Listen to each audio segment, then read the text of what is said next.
뉴스룸을 시작합니다. 코로나19 하루 확진자가 800명에 가깝습니다. 106일 만에 가장 많습니다. 정말 이러다 다시 네 자릿수가 되는 건 아닌지 걱정됩니다.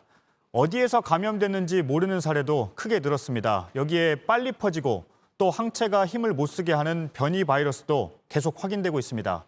먼저 임소라 기자입니다. 코로나19 확진자는 이달 초까지 하루 4,500명 수준이었습니다. 그런데 지난 8일 700명으로 치솟았습니다. 지난 14일에는 731명, 오늘은 797명이나 됩니다. 본격적인 4차 유행이 시작된 겁니다. 하루 평균 확진자 수는 이미 640명입니다. 거리 두기를 2.5단계로 올리고도 남습니다. 환자 수가 점진적으로 계속해서 증가하고 있고 이러한 부분들이 국민들의 일상생활을 어느 수준까지 보장을 해드릴 것인가라는 부분에 대한 여러 가지 좀 고민이 있습니다. 하지만 방역당국은 현재 수준의 방역 조치를 유지하기로 했습니다. 우선 백신 접종이 시작된 이후 사망자 비율이 떨어지고 있다고 설명했습니다. 또 위중증 환자로 크게 늘지 않고 있다고도 했습니다.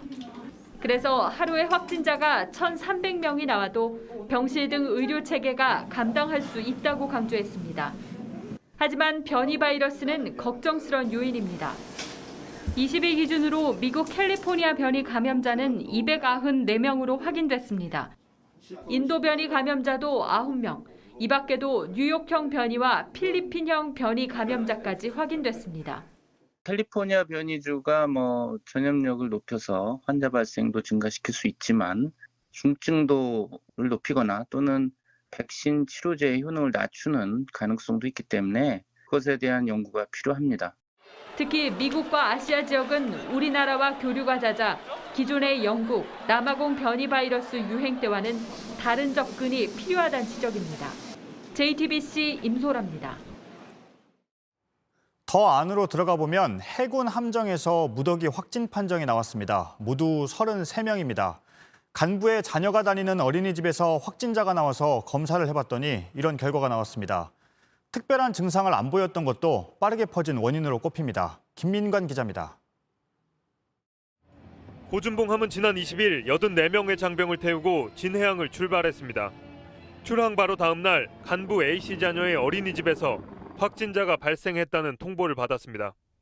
A씨는 증상은 없었지만 함정 내 1인실에 곧바로 격리됐고 배는 어제 평택항에 들어왔습니다. 입항 후 실시한 검사에서 A씨는 확진 판정을 받았습니다. 함께 탑승한 장병 32명도 추가로 감염이 확인됐습니다.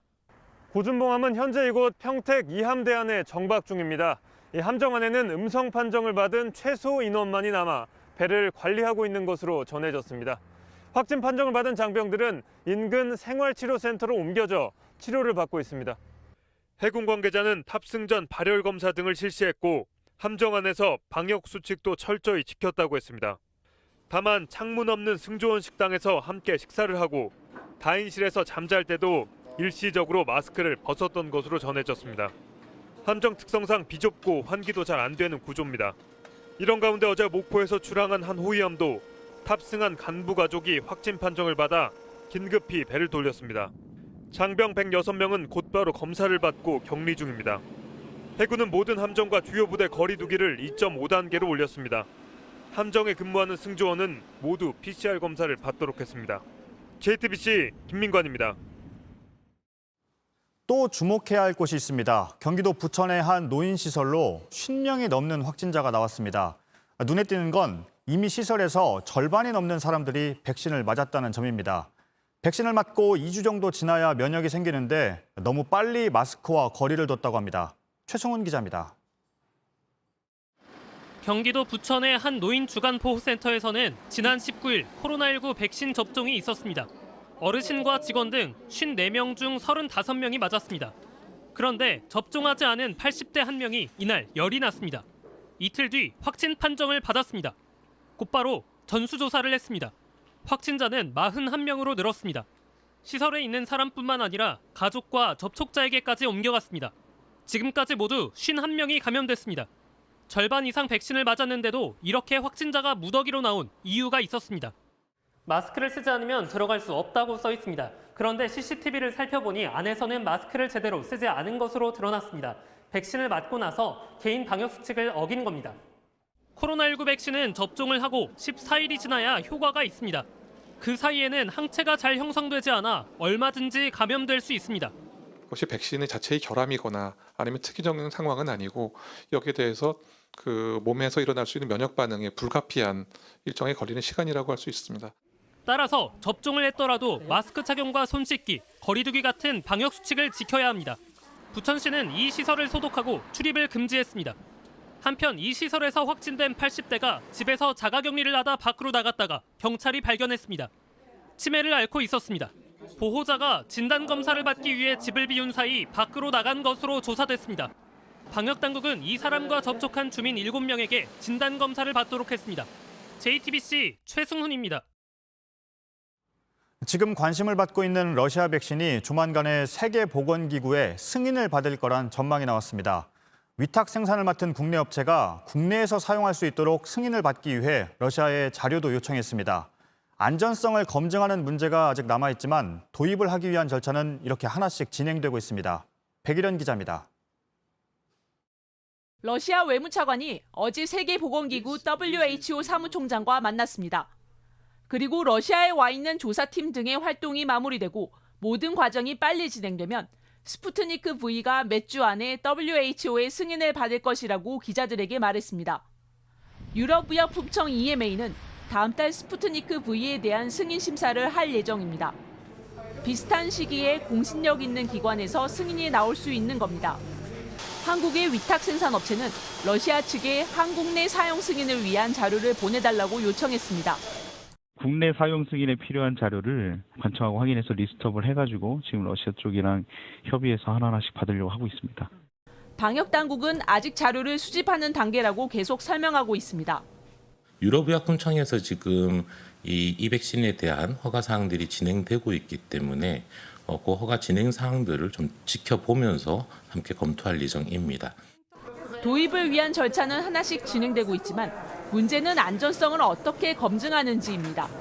스푸트니크 V가 안전성 데이터를 제공할 수 있을 것인가. 제공하지 못한다면 결국은 아스트라제네카나 얀센보다 더 큰 불확실성을 안고 접종을 해야 되는 건데 이상 반응이 생긴다거나 했을 때 국민들의 수용성이 크게 떨어지지 않을까. 이런 가운데 주한 러시아 대사관은 한국 정부가 요청하면 협력이 가능하다는 입장을 밝혔습니다. JTBC 백일현입니다. 날씨가 풀리면서 한강을 찾는 사람들이 늘었습니다. 음식점과 식당이 밤 10시면 문을 닫으니까 더 사람이 많다고 합니다. 5명 넘게 모여서 술을 먹다가 물속으로 들어가기도 합니다. 밤이 깊어지면 한강엔 방역이 사라진다고 합니다.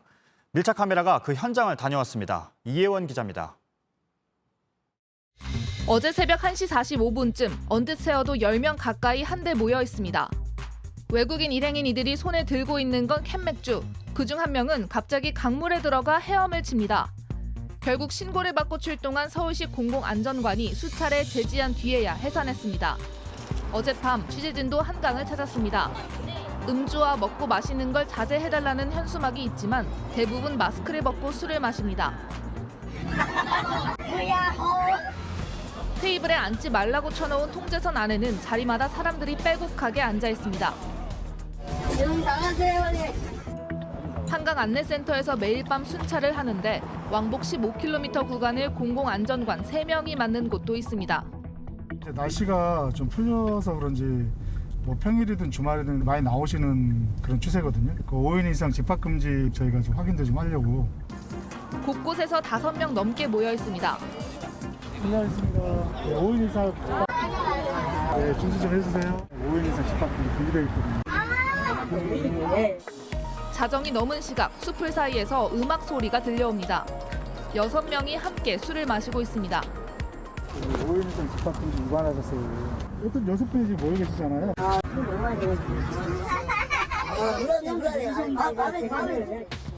5명 이상 돗자리를 붙여 함께 있었지만 모르는 사이라고 말하기도 합니다. 혹시 일행분이신가요? 모르는 사이세요? 이날 적발된 사람들은 모두 해산 요구에 응했지만 응하지 않아도 단속하긴 쉽지 않습니다. 저희는 청원경찰이다 보니까 그 사법권이 없어요. 뭐 신분증을 제시를 한다고는 못하거든요, 저희가. 협조를 좀 많이 요청하는 그런 입장인 거죠. 사람들이 떠난 한강에 빈 술병이 남습니다. 새벽 2시가 가까워지고 있습니다. 사람들이 하나둘 자리를 정리하는 모습도 볼 수 있는데요. 그런데 이쪽을 보시면 이렇게 사람이 떠나간 자리에 쓰레기가 가득 남아 있습니다. 안을 좀 보시면 다 먹고 남은 맥주 캔부터 이런 플라스틱 컵이나 먹다 남은 아몬드 봉지도 남아 있습니다. 지켜보는 시민들의 생각은 엇갈립니다. 저희는 일부러 4명 이하로 왔지만 5명이나 4명이나 어떻게 있나요? 별 차이 없잖아요. 저희도 나와 있는 입장이니까 코로나 많이 위험하지 않나요? 끝나지 않는 코로나 때문에 많은 사람들이 지쳤습니다. 그 피로감을 좀 풀어보고자 밖으로 나오고 있는 걸지도 모릅니다. 하지만 4차 대유행이 눈앞으로 다가온 지금 하루빨리 평범한 일상을 되찾기 위해선 모두의 협조가 필요합니다. 밀착 카메라 이현입니다.